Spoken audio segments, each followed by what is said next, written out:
Bangun pagi berangkat kuliah, siangnya presentasi, sorenya masih ada rapat organisasi, malamnya masih ngerjain tugas kuliah. Siklus ini berulang terus-menerus sampai akhirnya kita nggak sadar kita ngalamin academic burnout. Academic burnout ini adalah kondisi dimana kita tuh ngerasa capek banget. Kita lelah secara fisik dan juga secara mental. Tiba-tiba kita kayak demotivasi, kita nggak semangat buat kuliah, nggak semangat buat ngerjain tugas. Terus juga di kelas kita sulit fokus. Raga kita ada di kelas, tapi jiwa kita tuh kemana-mana, kayak hampa aja. Dan yang paling parah, burnout itu berpengaruh sama kondisi emosional kita, guys. Kita bisa aja tiba-tiba marah, tiba-tiba gampang nangis over hal-hal yang sepele banget sebenarnya.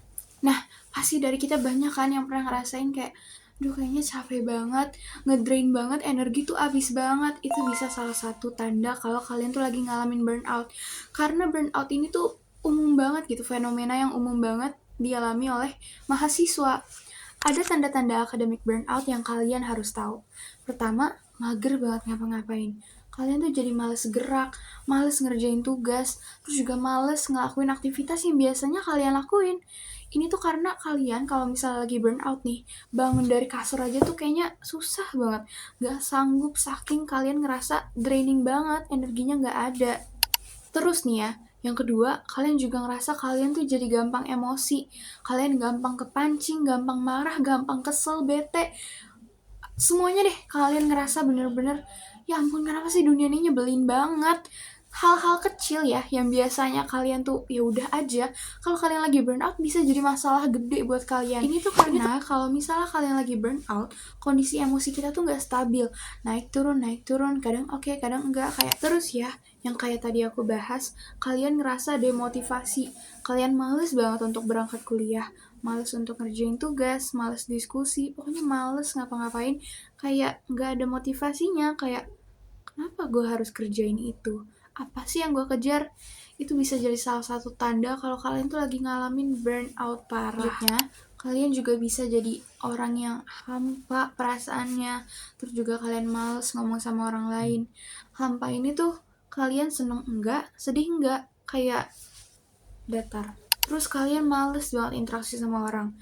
Ngobrol sama orang tuh kayaknya menyedot energi kalian banget dan kalian tuh lebih baik mikirin nih isi kepala yang muter nonstop daripada ngobrol sama orang. Masalahnya, burnout ini masih dianggap normal sama orang-orang. Namanya juga mahasiswa, wajar kali ngerasa burnout. Kalau mau jadi orang sukses, nggak ada yang instan. Ini tuh namanya proses. Masa gitu aja capek sih? Anggapan-anggapan kayak tadi guys, yang bikin orang tuh ngerasa, oh burnout tuh nggak apa-apa ya, capek tuh biasa ya. Dan akhirnya mereka jadi ngerasa burnout itu adalah kondisi yang bisa diabaikan aja gitu, kayak bisa ditunggu nih 2-3 hari sampai energi balik, abis itu ya udah dilupakan. Padahal enggak sama sekali. Sebagai mahasiswa, kita dikelilingin sama orang-orang yang produktif, pinter. Nah, ini tanpa sadar bikin sebuah dorongan untuk kita jadi individu yang aktif, terutama di lingkungan kampus.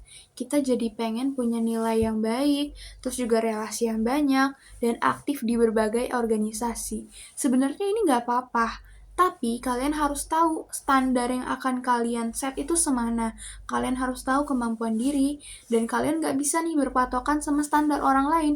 Karena kalau misalnya produktivitas kalian itu berdasarkan orang lain, kalian akan ngerasa capek banget ngejar dan nyesuaiin sama standar orang lain tersebut. Selain itu ya, media sosial tuh punya peran yang besar banget ke kita untuk mengalami burnout, yaitu ketika kita scrolling media sosial, terus yang kita lihat adalah, oh orang ini cum laude, oh orang ini IPK-nya 4, kita jadi punya ambisi dan pengen gitu ngerasa ngejar si standar ini supaya kita tuh gak ngerasa ketinggalan gitu. Itu ketika kalian udah mulai ngerasa capek, kalian ngerasa udah draining banget nih, kalian gak ada energi, kalian kepikiran untuk ngambil jeda, terus juga istirahat sebentar, tapi kemudian kalian dibenturin dengan fakta kalau kalian harus kelihatan baik-baik aja. Kalian tuh ngerasa, aduh Malu kali kalau bilang capek. Akhirnya kalian nampilin persona dimana kalian tuh baik-baik aja, padahal di dalamnya tuh udah gak ada energi lagi, guys. Ini kalau misalnya ditumpuk, bisa jadi kayak bom waktu yang bisa meledak kapan aja. Burnout kalian bisa jadi semakin parah kalau misalnya kalian gak menangani itu dengan baik. Burnout tuh ternyata punya kaitan yang kuat banget sama dunia pendidikan. Lingkungan pendidikan tuh masih jadi sumber utama tekanan akademik untuk siswa maupun mahasiswa. Sistem pendidikan sekarang nih yang masih mengedepankan nilai tinggi, keaktifan organisasi, pencapaian, prestasi yang banyak, ini bikin siswa tuh menghadapi tekanan yang banyak banget. Akhirnya mahasiswa bisa ngerasa capek, terus juga nggak semangat belajar atau kehilangan motivasi untuk belajar. Lalu, lingkungan pendidikan itu masih jadi kayak sebuah arena kompetisi gitu. Mahasiswa pengen banget terlihat paling unggul, pengen terlihat aktif, produktif, dan juga berprestasi. Akhirnya mereka tuh maksain diri untuk belajar terus-menerus dan juga aktif segala macam mengikuti berbagai kegiatan tanpa istirahat yang cukup. Akhirnya ini bisa memicu adanya burnout. Terus kalau capek kenapa nggak istirahat aja? Jawabannya nggak bisa. Karena mahasiswa tuh secara nggak sadar menginternalisasi nilai kalau mahasiswa tuh harus aktif, harus produktif. Akhirnya ketika mereka memutuskan untuk jeda, untuk istirahat sebentar, mereka tuh ngerasa bersalah gitu. Kayak, waktu istirahat yang gue pakai sekarang ini bisa loh digunakan untuk hal-hal lain kayak ikut lomba, atau belajar, atau diskusi sama temen kah, pokoknya kegiatan yang dirasa produktif. Padahal istirahat tuh gak kalah penting loh guys. Apalagi ya di era digital sekarang, dengan pembelajaran yang kita lakukan berbasis digital, batas antara ini waktu belajar dan ini waktu istirahat itu jadi kabur gitu, karena kita bisa mengakses materi 24 jam. Terus juga kalau misalnya kita ada tugas kelompok, bisa nih dibahasnya jam 10 malam. Kayak itu kan mengganggu waktu istirahat kan. Nah ini tuh bikin pelajar atau mahasiswa tuh ngerasa harus selalu siap untuk belajar. Akhirnya tuh secara gak sadar ya ini kayak neken mental kita gitu loh, kayak gak ada waktu istirahatnya. Burnout itu bukan cuman berdampak ke kesehatan mahasiswa aja, tapi juga berdampak ke proses pembelajaran di lingkungan pendidikan. Kalau misalnya ada mahasiswa yang lagi burnout, mereka cenderung sulit banget untuk fokus.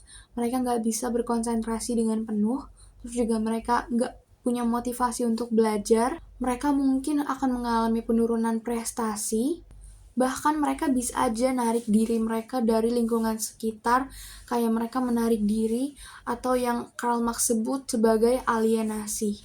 Makanya burnout itu bukan cuma sekedar soal mahasiswa gagal manage waktu, tapi soal gimana budaya sosial itu selalu memberikan mahasiswa tekanan akademik, tekanan sosial yang bikin mereka tuh harus selalu tampil aktif, produktif, tanpa benar-benar punya waktu istirahat yang bisa ngelepasin beban akademik itu semua. Kedepannya, gak boleh ada lagi yang menormalisasi burnout. Gak boleh ada yang bilang, burnout tuh wajar, kamu emang harus burnout sebagai tanda kamu sedang berproses menuju kesuksesan. Itu gak boleh. Stop normalisasi burnout. Kalau kalian ngerasa tanda-tanda burnout yang tadi aku sebut udah muncul, mendingan kalian istirahat, jeda sejenak supaya kalian bisa kembali aktif dengan kondisi yang lebih optimal.